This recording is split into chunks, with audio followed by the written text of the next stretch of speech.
સામાન્ય વરસાદમાં પાણી ભરાયા, સ્થાનિકો ત્રસ્ત। કાંકરેજ તાલુકાના ખીમડા ગામે નેશનલ હાઈવેના નાળામાં વરસાદી પાણી ભરાવાની સમસ્યા વકરી।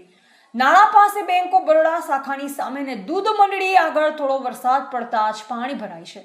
વરસાદી પાણી ભરાતા રસ્તા પરથી પસાર થવું મુશ્કેલ બન્યું। સ્થાનિકોને વાહન ચાલકોને દરરોજ ભારે હાલાકીનો સામનો કરવો પડે છે। પાણીમાં બાઇક સ્લીપ થવા અને કારો બંધ પડવાની ઘટનાઓ પણ વારંવાર બને છે। ગ્રામજનોનો આક્ષેપ છે, છેલ્લા ઘણા વર્ષોથી તંત્ર દ્વારા પાણી નિકાલની કોઈ વ્યવસ્થા કરવામાં આવી નથી। દર ચોમાસે આ જ પરિસ્થિતિનું પુનરાવર્તન થતા લોકોમાં ભારે રોષ જોવા મળી રહ્યો છે।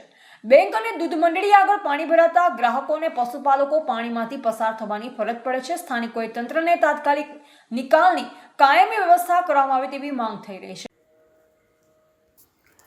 રિપોર્ટર નરેશ ડી વ્યાસ, બનાસની પુકાર, સમાચાર ગુજરાત।